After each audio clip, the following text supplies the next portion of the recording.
ছাত্রের বৌভাতের রিসেপশন পার্টিতে আমন্ত্রিত হওয়ার পর থেকেই একটা দোটানায় পড়েছিলেন সুনন্দবাবু।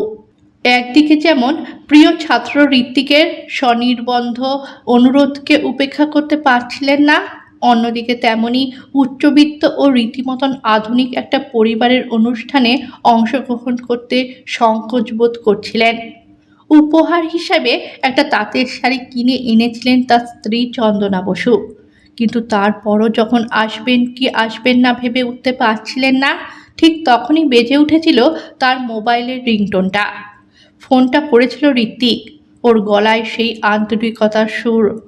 কাকিমাকে নিয়ে সন্ধেবেলাতেই চলে আসবেন স্যার, মনে রাখবেন, না এলে কিন্তু খুব কষ্ট পাবো আমি। ঋত্বিকের বয়স এখন ৩৫। ও একজন হৃদরোগ বিশেষজ্ঞ। আমেরিকা থেকে বিশেষ ডিগ্রি নিয়ে আসার পর কলকাতার একটা বিশিষ্ট নার্সিংহোমের সঙ্গে যুক্ত হয়েছে ও। এছাড়া প্রাইভেট প্র্যাকটিসও করে। যথেষ্ট পসার ওর। ও যাকে বিয়ে করেছে সেই ঐশিকা রায়ও একজন বিদেশ ফেরত ডাক্তার। আমেরিকাতেই আলাপ ওদের। ঋত্বিকের বাবা শুভময় মিত্র একজন চার্টার্ড অ্যাকাউন্টেন্ট ও মা পরমা মিত্র একজন গাইনোকোলজিস্ট। ঋত্বিকের দাদু শুভেন্দু মিত্র ছিলেন একজন আদর্শবান ইতিহাসের অধ্যাপক। তার তত্ত্বাবধানে বড় হয়ে উঠেছিল ঋত্বিক। তাই বাবা মায়ের ইচ্ছা না থাকা সত্ত্বেও বাংলা মাধ্যম স্কুল থেকে পড়াশোনা করেছিল ঋত্বিক। সেই স্কুলের অঙ্কের শিক্ষক ছিলেন সুনন্দ বসু। ক্লাস 5 থেকে 12 পর্যন্ত শুধু ফার্স্টই হতো না ঋত্বিক, প্রত্যেক সাবজেক্টে হাইয়েস্ট মার্কস পেত ও। তাছাড়া ও ছিল খুব ভদ্র ও বিনয়ী। তাই সুনন্দ বসুর ভীষণ প্রিয় ছাত্র ছিল ঋত্বিক। সকালে ও রাত্রে বেশ কিছু ছেলেমেয়েকে প্রাইভেট পড়াতেন সুনন্দ বসু। ক্লাস 9 থেকে উচ্চ মাধ্যমিক দেওয়া পর্যন্ত সুনন্দ বসুর কাছে অঙ্ক ও ভৌত বিজ্ঞান পড়েছিল ঋত্বিক। শুধু তাই নয়, জয়েন দেওয়ার জন্য স্পেশাল কোচিং নিত সুনন্দ বসুর কাছেই। পরবর্তীতে ডাক্তার হলেও বা বিদেশে গেলেও ও সুনন্দ স্যারকে কখনো ভোলেনি ঋত্বিক। উচ্চ মাধ্যমিক স্কুলের শিক্ষকতা ও প্রাইভেট টিউশন মিলিয়ে সুনন্দ বসুর উপার্জন খুব একটা খারাপ ছিল না। তাছাড়া স্ত্রী চন্দনা বসু ছিলেন প্রাইমারি স্কুলের শিক্ষিকা। তবুও নিঃসন্তান সুনন্দ বসু ও চন্দনা বসু নিজেদের একতলা বাড়িটাকে দোতলা করার কথা ভাবেননি কখনো। স্বামী স্ত্রী দুজনেই খুব সাদামাটাভাবে জীবন কাটাতে ভালোবাসেন। তাদের দুজনের উপার্জনের থেকে একটা ভালো অঙ্কের টাকা তারা একটা অনাথ আশ্রমে দান করতেন প্রতি মাসে। এখন শিক্ষকতা থেকে অবসর নিয়েছেন দুজনেই। পেনশন ও টিউশনির টাকা থেকে এখনও যতটা পারেন অনাথ আশ্রমে দান করেন। সুনন্দ স্যার ঋত্বিকের জীবনের আদর্শ। অনেকবার নিজেদের বাড়িতে তাকে নিয়ে যেতে চেয়েছিল ঋত্বিক, কিন্তু সুনন্দ বসু সম্মত হননি। শেষ পর্যন্ত উচ্চ মাধ্যমিক পাশের পর একবার নিজের দাদুকে সুনন্দ বসুর কাছে নিয়ে এসেছিল ও। অনেকক্ষণ কথা হয়েছিল দুজনের মধ্যে। বাড়ি ফিরে শুভেন্দু মিত্র সকলের কাছে গল্প করেছিলেন সুনন্দ বসুকে নিয়ে। বলেছিলেন, এ যুগে এমন আদর্শবান মানুষ কমই দেখা যায়। শুনে গর্বে বুক ফুলে গেছিল ঋত্বিকের। সেভাবে সম্পর্ক রাখা না হলেও আজও সুনন্দ স্যারকে একই রকম শ্রদ্ধা করে ঋত্বিক। সেটা বোঝেন সুনন্দ বসু। তাই তো অনুষ্ঠানের দিন সকালে ওর ফোনটা পাওয়ার পর আর না এসে থাকতে পারেননি। ঋত্বিকের বুঝিয়ে দেওয়া ঠিকানা মতো নির্দিষ্ট লজে পৌঁছে চোখ ধাঁধিয়ে গেল সুনন্দ ও চন্দনার। চারিদিকে ফুলের বাহার ও আলোর রোশনাই। মনে হচ্ছে যেন স্বর্গপুরীতে এসে পড়েছেন। এমন অনুষ্ঠান বাড়িতে ইতিপূর্বে আসেননি তারা। সর্বত্র রাজকীয় আয়োজন। রিসেপশনের চেয়ারগুলো অলংকৃত করে বসে আছেন যারা, তাদের দেখলেই বোঝা যাচ্ছে যে তারা বেশ সম্ভ্রান্ত। পুরুষেরা কেউ পরেছেন যথেষ্ট দামি কোট প্যান্ট, কেউ পরেছেন অত্যাধুনিক শেরওয়ানি ও ম্যাচিং ধুতি। জুতো থেকে পোশাক সবই চোখ ধাঁধানো। মহিলাদের পরনে বহুমূল্যবান শাড়ি অথবা আধুনিক কোনো পোশাক। সাদামাটা জীবন কাটানো সুনন্দ ও চন্দনা জানেন না এইসব পোশাকের নাম বা মূল্য। তবে সব মহিলার অঙ্গেই শোভা পাচ্ছে বেশ কিছু করে ভারী গহনা। সেখানে সুনন্দ পরে এসেছেন সাধারণ মানের শার্ট প্যান্ট ও চন্দনা পরেছেন একটা মুগার পাড় দেওয়া পিওর সিল্ক শাড়ি, এর থেকে দামি শাড়ি তার নেই। গলায় একটা সরু চেন ও হাতে শাখা পলার সঙ্গে একগাছা করে রুলি। প্রসাধন বলতে সিঁথিতে একটু সিঁদুর ও কপালে একটা টিপ। সকলের মাঝখানে নিতান্তই বেমানান তারা। ঋত্বিকে কোথাও দেখতে না পেয়ে নিজেদের সংকোচ থেকে মঞ্চে সোজাসুজি না বসে একটু পিছন দিকের চেয়ারে বসেছেন তারা। সবাই যখন একে অপরকে হাই হ্যালো করতে ব্যস্ত, তখন তাদের দিকে ফিরেও তাকাচ্ছে না কেউ, কারণ এরা সবাই হাই সোসাইটির মানুষ, একে অপরকে চেনে, কিন্তু তাদের চেনে না কেউ। বুফে সিস্টেমে খাওয়া দাওয়ার আয়োজন হয়েছে। মঞ্চের একদিকে স্টার্টার হিসেবে নানা রকম খাবার সাজানো নানা কাউন্টারে। সবাই ঘুরে ঘুরে নিজেদের পছন্দ মতো খাবার তুলে নিচ্ছে। তবুও সুবেশ ওয়েটাররা ট্রে করে ড্রিঙ্কস সার্ভ করছে ঘুরে ঘুরে, নানা ধরনের পানীয়।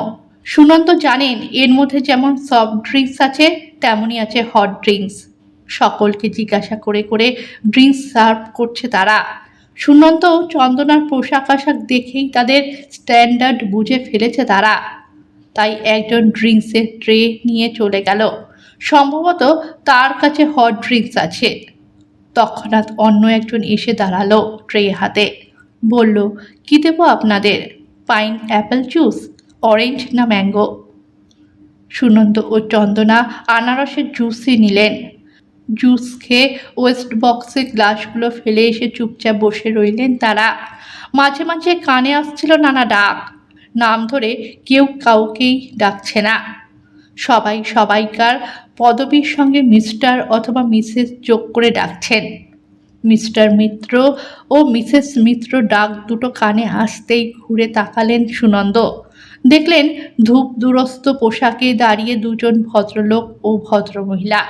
সবাই তাদের কাছে অ্যারেঞ্জমেন্টের ভূয়সী প্রশংসা করছেন। এরাই যে ঋত্বিকের বাবা ও মা, বুঝতে অসুবিধা হলো না সুনন্দের। তাদের সঙ্গে সুনন্দ বা চন্দ্রনার পরিচয় নেই। উপহারস্বরূপ কেনা শাড়ির প্যাকেটটা এখনও দেওয়া হয়নি, সেটা সুনন্দের হাতেই রয়ে গেছে। ঋত্বিকই একমাত্র পরিচিত, আর যার সঙ্গে পরিচয় ছিল সেই শুভেন্দু মিত্র তো কবেই ইহলোকের মায়া ত্যাগ করেছেন। ঋত্বিককে দেখতে না পেয়ে কিছুটা অস্বস্তিতে পড়েছেন তারা। সে হয়তো ব্যস্ত হয়ে পড়েছে বিশেষ অতিথিদের নিয়ে, কিন্তু নিজেদের কেমন অপাঙ্ক্তেয় মনে হচ্ছে। এরই মধ্যে তার মোবাইলটা বেজে উঠল। ঋত্বিক ফোন করেছে। আপনি কি আসেননি স্যার? হ্যাঁ, আমি তো আধ ঘন্টা আগেই এসেছি। আপনারা কোথায়? আমি ভেতরে না গিয়ে অনেকক্ষণ আপনাদের অপেক্ষায় গেটে দাঁড়িয়েছিলাম। একবার শুধু ভিতরে গিয়েছিলাম, তখনই হয়তো আপনারা এসে গেছেন।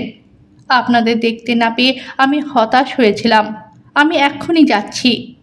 ভিড় ঠেলে ঋত্বিক হন্তদন্ত হয়ে এগিয়ে আসছে দেখে সুনন্দ চেয়ার ছেড়ে উঠে দাঁড়িয়ে হাত নাড়লেন।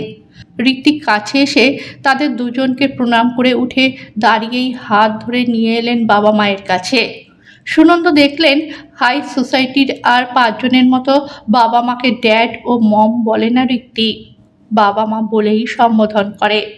ও বাবা মায়ের সঙ্গে পরিচয় করিয়ে দিল সুনন্দ ও চন্দনার। শুভময় মিত্র ও পরমা মিত্র দুজনেই পায়ে হাত দিয়ে প্রণাম করলেন সুনন্দ বসু ও চন্দ্রনা বসুকে। শুভময় মিত্র বললেন, ঋত্বিকের মুখে শুনেছি যে আপনি সচরাচর কোথাও খুব একটা যান না।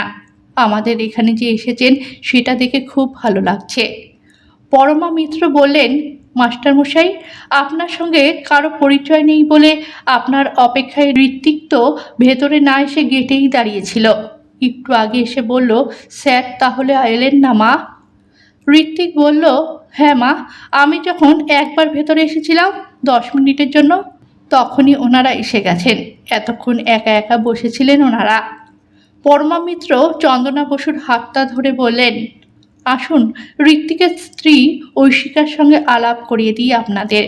পরমা মিত্র পরিচয় করিয়ে দিতেই নববধূ তাড়াতাড়ি উঠে দাঁড়িয়ে পায়ে হাত দিয়ে প্রণাম করল দুজনকেই। বলল, ঋত্বিকের মুখে আপনাদের কথা অনেক শুনেছি আমি, আপনারা ওর জীবনের আদর্শ। এতক্ষণ যারা সুনন্দ ও চন্দনাকে দেখেও গ্রাহ্যই করেননি, তাদের সবার দৃষ্টি এখন তাদের দিকে। সকলের চোখে বিস্ময়, হাই সোসাইটিতে যেখানে পায়ে হাত দিয়ে প্রণাম করার কোনো রেওয়াজই নেই, সেখানে স্বয়ং মিস্টার শুভময় মিত্র ও মিসেস মিত্র পায়ে হাত দিয়ে প্রণাম করলেন এদের। এমনকি ডাক্তার ঐশিকা মিত্রও বাদ গেল না। এত খাতির এই অত্যন্ত সাধারণ বেশভূষার মানুষগুলোর। কারা এরা? এরপর অনেকেই আলাপ করতে এগিয়ে এলেন। ঋত্বিক সকলের সঙ্গে পরিচয় করিয়ে দিল তার মাস্টার মশাই ও তার স্ত্রীর সাথে। সঙ্গে তাদের আদর্শের কথাও বলল দু চার কথায়। এতক্ষণ নিজেকে অপাংতেয় মনে হলেও এখন আর তা মনে হচ্ছে না সুনন্দের, বরং গর্বিত বোধ করেছেন এমন একজন ছাত্রের শিক্ষক হতে পেরে। গল্পটা ভালো লাগলে চ্যানেলটাকে সাবস্ক্রাইব করে পাশে থাকবেন।